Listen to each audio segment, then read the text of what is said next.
So the question is, what do these paintings I'm about ready to show you have in common?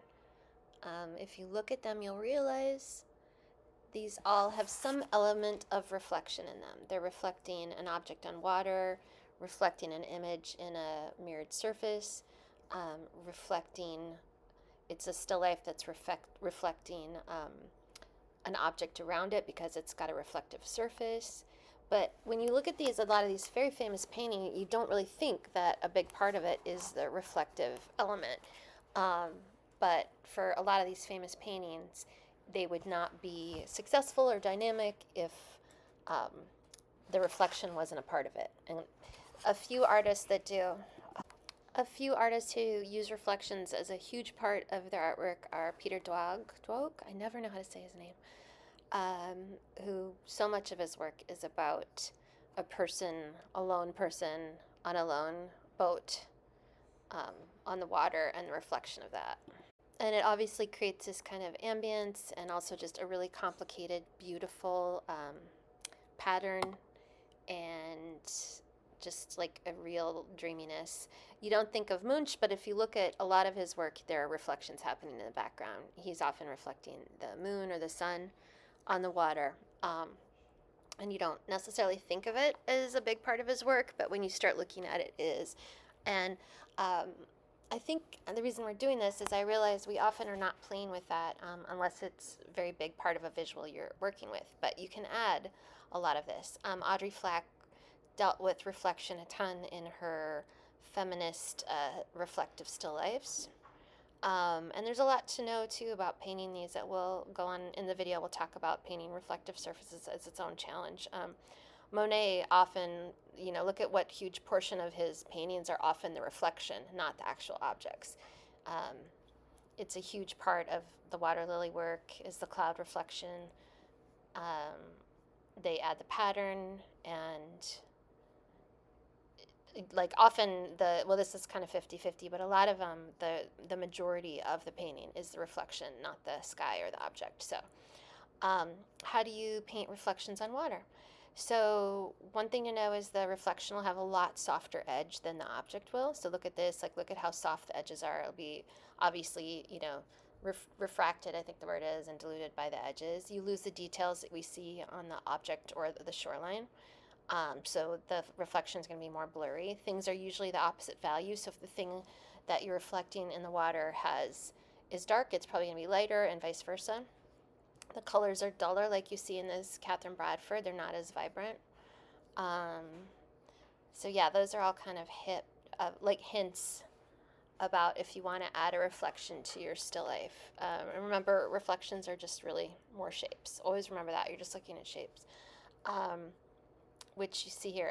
And adding an inverted shape is a good idea, or a shape that you can invert is a good idea, because it points to the fact that it has been inverted, if that makes sense.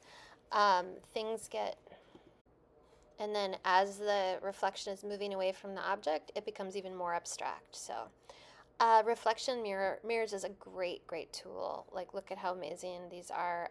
When you're doing that, you want to make sure if you're trying to be accurate and not like symbolic, then you want to focus on the perspective.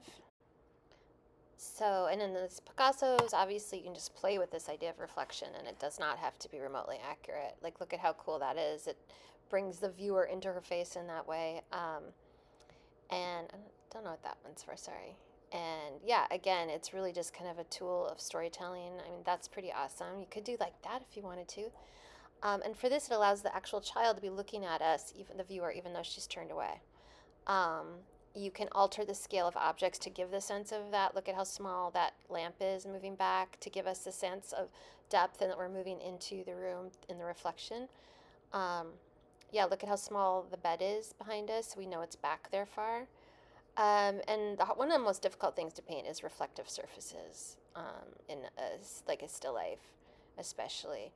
Again, just remember, the number one rule is remember to paint what you see and not what you think you see. That will get you where you need to go. Look at the reflection on that knife is just a shape, that red shape. Also, same here. They're just shapes. Just remember, always you're painting that. It also helps to use opaque paint and transparent paint where you see them. So in the parts of the glass that are opaque, maybe use an opaque paint. In that's like a really good place to start. We'll talk about that more tomorrow. Life will be a lot easier for you if you use a dark background, if you have a lot of glass, reflective glass. See how it shows up on the top there? And which is why a lot of the Dutch realists like Clara Peters, often the background was dark, and it was so that we could see the glass.